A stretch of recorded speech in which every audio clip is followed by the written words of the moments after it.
भैया, हम लोग कब तक ऐसे ही दूसरों का काम करेंगे? हम चारों इतने बुद्धिमान हैं, फिर भी ऐसे ही गांव में कब तक पड़े रहेंगे? चलो भैया, कहीं शहर चलते हैं। हाँ हाँ, बुद्धिराम भैया ठीक कह रहे हैं। चलो कहीं शहर चलते हैं और वहीं पर काम करते हैं। अच्छा अच्छा, ठीक है। हम लोग कल सुबह ही शहर के लिए निकलेंगे।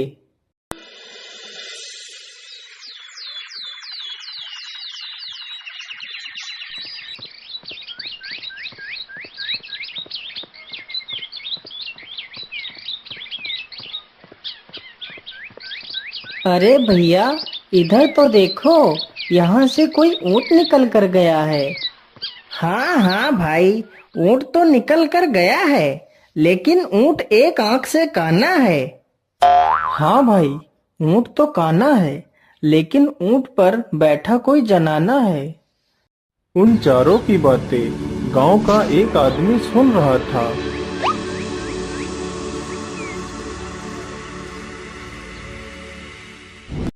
अरे रुको रुको, तुम मेरी पत्नी को कहाँ छोड़ आए हो? अरे भाई, तुम कौन हो और कौन है तुम्हारी पत्नी? मैं तो तुम्हारी पत्नी को जानता तक नहीं।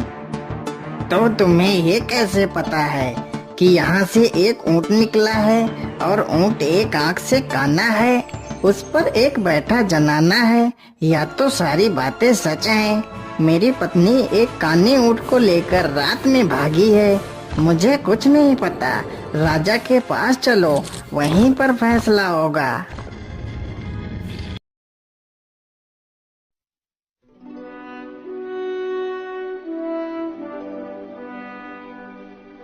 कौन हो तुम लोग और इसकी पत्नी को कहाँ छिपाया है तुम लोगों ने? नहीं महाराज, हम तो इसकी पत्नी को जानते तक नहीं। तो तुम्हें ये कैसे पता है कि उधर से एक काना ऊँट निकला है जिस पर कोई जनाना बैठकर गई है? महाराज, हम चारों भाई आज सुबह ही घर से नौकरी की तलाश में शहर के लिए निकले थे। तभी मैंने देखा कि जमीन पर ऊँट के पैर के निशान बने थे, तो मैंने जान लिया कि इधर से कोई ऊँट निकला है। अच्छा ठीक है, तो तुम बताओ, तुम्हें कैसे पता चला कि ऊँट एक आंख से अंधा है? महाराज, मुझे यह बात ऐसे पता चली कि ऊँट को जिस आँख से दिखाई दे रहा था, तो ऊँट सिर्फ उसी तरफ घास खाते हुए गया है। यदि वह अंधा ना होता तो दोनों तरफ घास खाते हुए जाता। हाँ हाँ, यह बात भी सत्य है। अच्छा ये बताओ, तुम्हें ये कैसे पता चला कि ऊँट पर कोई महिला बैठी है? महाराज, हमें यह बात ऐसे पता चली कि जब ऊँट घास खा रहा था, तो ऊँट महिला के डांटने से धीरे धीरे आगे बढ़ रहा था। यदि कोई पुरुष ऊँट की सवारी कर रहा होता, तो ऊँट न दाएं घास खाता और न बाएं खाता। आदमी खींच कर एक हंटर मारता, तो ऊँट घोड़े की तरह भागता। हाँ हाँ, यह बात भी सत्य है। अरे ये चारों तो बहुत ही बुद्धिमान हैं, तो क्यों ना मैं इन्हें अपने पास ही नौकरी पर रख लेता हूँ। अरे धनिया, तेरी औरत को कोई और ही ले गया है, तू खुद ढूंढ जाके। और तुम लोग नौकरी की तलाश में जा रहे थे ना? हाँ महाराज, हम चारों नौकरी के लिए जा रहे थे। यदि मैं तुम लोगों को नौकरी दूं तो करोगे? हाँ हाँ महाराज, हम नौकरी के लिए तैयार हैं।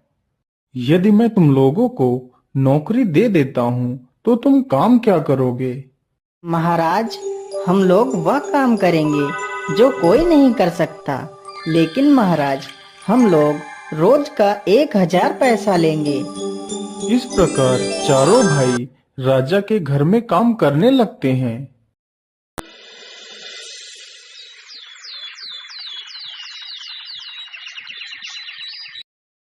महाराज, पता नहीं लाश कहाँ गायब हो गई। हम लोग तो वहीं पहरा दे रहे थे, फिर भी पता नहीं लाश को कौन ले गया। उस गांव का ये नियम था, यदि किसी की मृत्यु हो जाती थी तो उसके शव को गांव के बाहर जंगल में रखवा दिया जाता था और राजा अपने पहरेदार लगा देता था, लेकिन शव फिर भी गायब हो जाता था।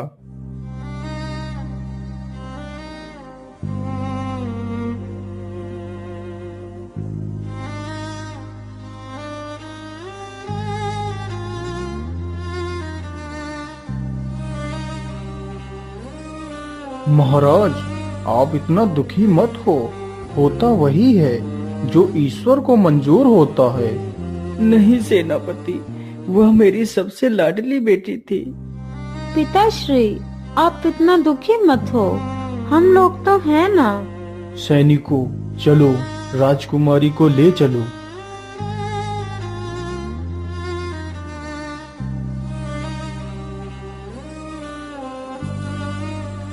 अरे लल्लू, यह महाराज भी ना हम लोगों को ही पहरेदारी के लिए भेज देते हैं, और वह चारों भाई आराम से पड़े पड़े 1000 पैसा रोज लेते हैं। तो क्यों ना हम दोनों महाराज से यह बात बोलते हैं। वैसे भी हम लोगों के रहते हुए भी 100 गायब हो जाता है, तो क्यों ना हम यह कार्य उन चारों को सौंपें। चलो महाराज के पास चलते हैं। बात तो ठीक कह रहे हो तुम दोनों। हमने यह पहले क्यों नहीं सोचा। सैनिकों, उन चारों को मेरे सामने पेश किया जाए। महाराज, आपने हमें याद किया। बोलिए महाराज, क्या बात है। मैं आज तुम चारों को अपनी मृत पुत्री के 100 की सुरक्षा के लिए तुम चारों को चुनता हूँ। जाओ और 100 की देखभाल करो। सुबह तक हमें वह 100 सही सलामत चाहिए। अरे बड़े भैया, इस प्रकार यदि हम चारों लोगों ने रात भर पहरा दिया तो परेशान हो जाएंगे। हम ऐसा करते हैं कि बारी बारी से सभी लोग सो लेते हैं। हाँ हाँ, ये सही रहेगा। हम लोग ऐसा ही करते हैं। तो बड़े भैया, पहले आप पहरा दो और हम तीनों लोग सो लेते हैं। फिर तीनों भाई सो जाते हैं और बड़ा भाई पहरा देने लगता है। अरे, यहाँ अकेले बैठे बैठे तो मुझे नींद आ रही है। चलो क्यों ना जंगल का थोड़ा सा हाल खबर लिया जाए। ऐसा करता हूँ, 100 को अपनी पीठ पर बांध लेता हूँ, फिर जंगल में आगे बढ़ता हूँ। फिर शिवराज 100 को पीठ पर बांधकर जंगल की ओर निकल पड़ता है।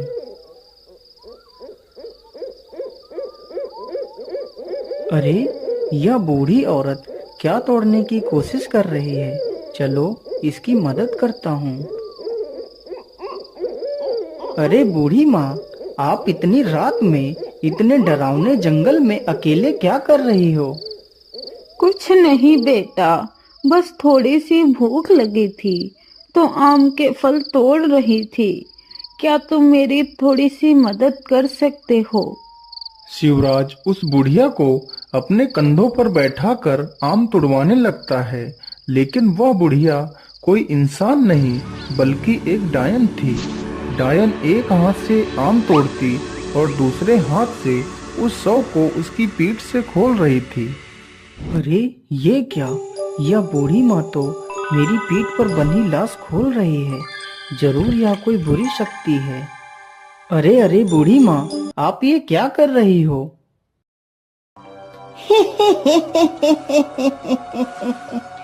ये लाश मुझे दे दो, नहीं तो मैं तुम्हें मार डालूंगी। तभी शिवराज अपनी तलवार निकालता है और डायन का एक हाथ काट लेता है, तो डायन डर कर वहां से गायब हो जाती है। चलो इस हाथ को अपने साथ ले चलता हूँ।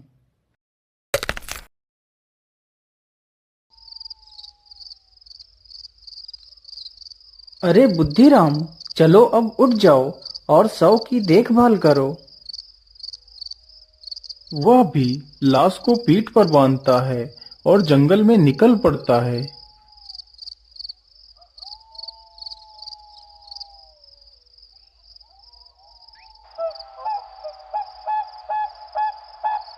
अरे ये आदमी कौन है। मुझे लगता है ये कोई डाकू हैं। अरे लाखन, यदि आज हम राजा के घर चोरी करने में सफल हो जाएंगे तो राजा की बेटी की बलि इसी जगह पर चढ़ाएंगे।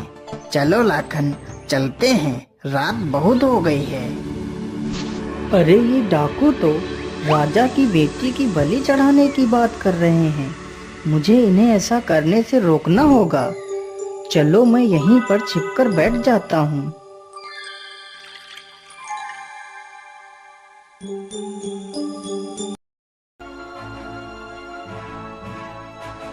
जाओ लाखन और इसकी बलि गुफा में चढ़ा दो, तब तक हम यहीं पर बैठे हैं।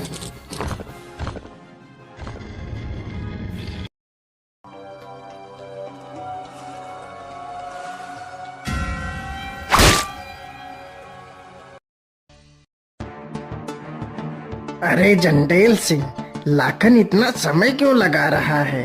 अब तक तो उसे आ जाना चाहिए था। जंडेल, तुम जाकर देखो, तब तक मैं खजाने को देखता हूँ।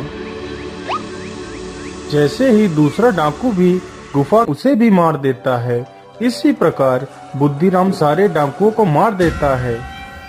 राजकुमारी जी, आप यहीं रुको और सुबह होने की प्रतीक्षा करो। जब मैं तुम्हें बुलाऊं तभी आना। बुद्धिराम वहां से चला जाता है। इसी प्रकार तीसरा भाई भी आता है।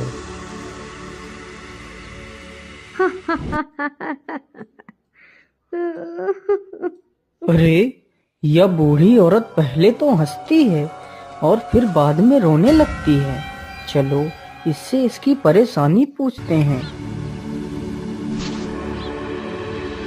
अरे माँ जी, पहले आप हंसती हो और फिर बाद में रोने लगती हो, इसका क्या कारण है माता जी? बेटा, मैं एक डायन हूँ। मैं रोती इसलिए हूँ कि कल इस राज्य के राजा की मृत्यु हो जाएगी, और हंसती इसलिए हूँ कि जब राजा मरेगा तो उसे इसी जंगल में रखा जाएगा और हम उसके मांस को खाएंगे। लेकिन माता जी, कल राजा की मृत्यु होगी कैसे, जबकि राजा तो बिल्कुल स्वस्थ है? बेटा, राजा के जूतों के अंदर एक सर्प बैठा है। कल सुबह जब राजा उन जूतों को पहनेंगे तो सर्प उसे डस लेगा तो राजा मर जाएगा। अरे नहीं नहीं, मुझे राजा को बचाना ही होगा।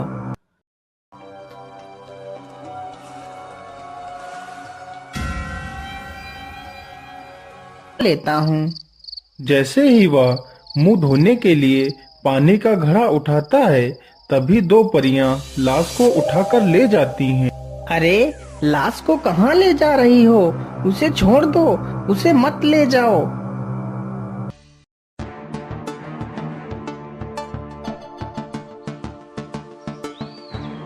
अरे बहन, इस लाश को यहीं रख दो, हम इसे जीवित करते हैं।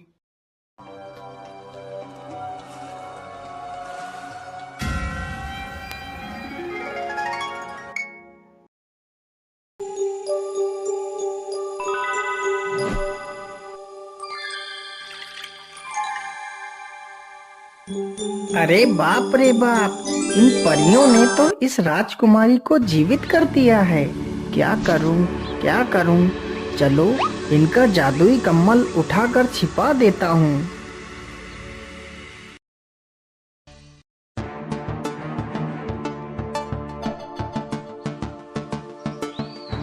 अरे, हमारा जादुई कम्बल कहाँ गया? अब हम अपने घर वापस कैसे जाएंगे? तुम्हारा जादुई कम्बल मेरे पास है। अरे भैया, आपने हमारा कंबल क्यों ले लिया? आप हमारा कंबल। ये दोनों लकड़ियां दे दो, फिर मैं तुम्हारा कम्बल वापस करूंगा। ठीक है, ये लकड़ियां ले लो, लेकिन मुझे मेरा कंबल वापस कर दो।